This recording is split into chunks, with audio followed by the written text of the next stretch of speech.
Welcome to I news. మధ్యప్రాచ్యంలో ఉద్రిక్తతలు మరొకసారి ప్రమాదకర స్థాయికి చేరుకున్నాయి. ఇప్పటికే అమెరికా ఇరాన్ మధ్య నెలలుగా కొనసాగుతున్న ఘర్షణల నేపథ్యంలో ఇప్పుడు ఇరాన్ నేరుగా అమెరికా మిత్ర దేశాలైన కువైట్, బహ్రెయిన్లలోని అమెరికా సైనిక స్థావరాలను లక్ష్యంగా చేసుకుని క్షిపణులు, డ్రోన్ల దాడులు జరిపినట్లు వార్తలు వస్తున్నాయి. దీంతో గల్ఫ్ ప్రాంతం మొత్తం హై అలర్ట్ లోకి వెళ్ళింది. అసలు ఏమైంది? ఈ దాడుల వెనుక కారణం ఏంటి? ప్రపంచాన్ని ఎందుకు కలవరపెడుతుందో ఇప్పుడు చూద్దాం.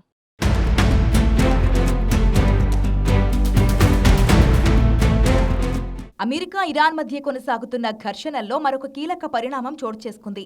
తాజా సమాచారం ప్రకారం ఇరాన్ కువైట్, బహ్రెయిన్ వైపు బాలిస్టిక్ క్షిపణులు, డ్రోన్లను ప్రయోగించింది. ఈ రెండు దేశాల్లో అమెరికాకు కీలక సైనిక స్థావరాలున్నాయి. ముఖ్యంగా బహ్రెయిన్లో అమెరికా నౌకాదళానికి చెందిన 5th ఫ్లీట్ ప్రధాన కేంద్రం ఉండగా, కువైట్లో అలీ అల్ సలేం ఎయిర్ బేస్ అమెరికా కార్యకలాపాలకు ప్రధాన కేంద్రంగా ఉంది.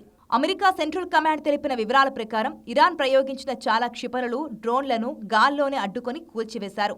కువైట్, బహ్రెయిన్ కూడా తమ వైమానిక రక్షణ వ్యవస్థలను వెంటనే అప్రమత్తం చేసి దాడులను తిప్పికొట్టాయి.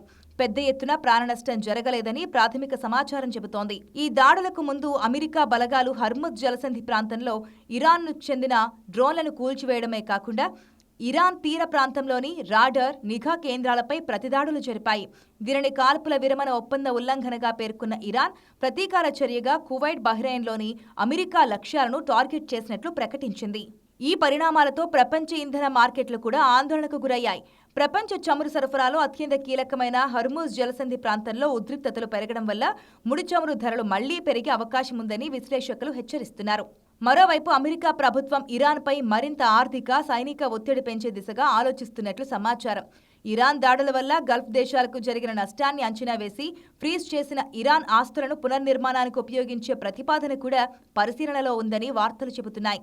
ప్రస్తుతం పరిస్థితి అత్యంత ఉద్రిక్తంగా ఉన్నప్పటికీ యుద్ధాన్ని విస్తరించకుండా ఉండేందుకు పాకిస్తాన్ సహా పలు దేశాలు మధ్యవర్తిత్వ ప్రయత్నాలు చేస్తున్నాయి.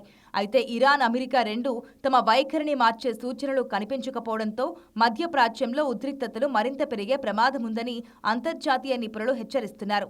మొత్తానికి కువైట్, బహ్రెయిన్లపై ఇరాన్ తాజా దాడులు గల్ఫ్ ప్రాంతాన్ని మరోసారి యుద్ధ అంచుల దాకా తీసుకెళ్లాయి.